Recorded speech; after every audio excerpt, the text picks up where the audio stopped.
The research study we looked at is called Peer Acceptance and Social Behavior During Childhood and Adolescence.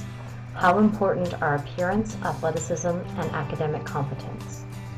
The study was completed by Vanatta, Gartstein, Zeller, and Knoll in 2009. The purpose of the study can be broken down into three parts. The first is to examine the extent to which peer perceptions of three personal attributes, attractiveness, athleticism, and academic competence, are associated with peer acceptance for children and youth and whether these vary with age and gender. The second was to determine to what extent these three attributes are related to positive and negative dimensions of behavioral reputation and whether these vary when age and gender are accounted for. The third was to evaluate whether the three attributes were associated with peer acceptance above the variance accounted for by positive and negative dimensions of social behavior. Participants included 3,183 children, 50% male, 50% female, 56% in elementary school, 36% in middle school, and 8% in high school. 73% were white, 26% black, and 1% identified as other.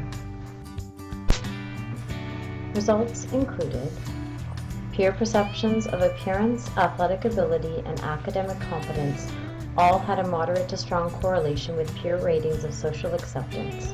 The importance varied in accordance with gender and grade level. Results also showed that peer perceptions of whether or not classmates were good-looking was the strongest overall predictor of social outcomes. The study's greatest strength is its use of a large and diverse sample, both male and female, over a broad age range. A limitation is the reliance on peer reports for the evaluation of personal attributes, which can be both a strength and a weakness.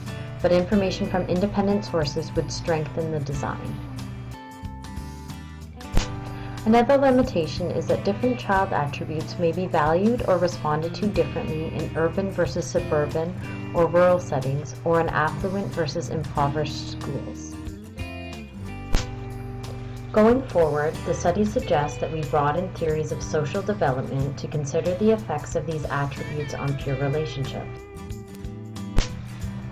The study also recommends further research into whether social cognitive biases are shaped by the responses of peers or adults to children who possess different attributes.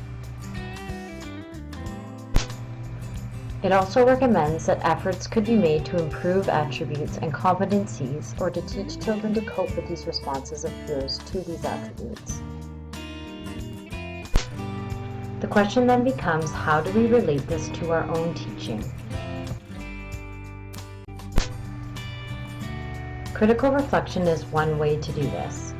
It occurs when teachers consider moral and ethical consequences of their practices on students. Self-reflection requires an examination of one's own beliefs, values, and assumptions and their impacts on students and their learning.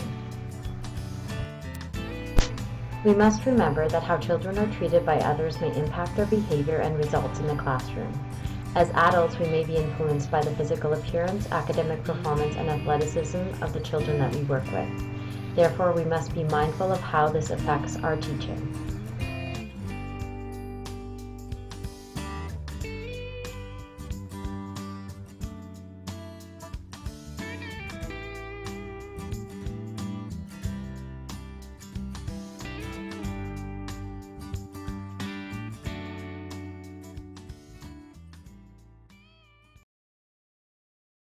Created using Powtoon.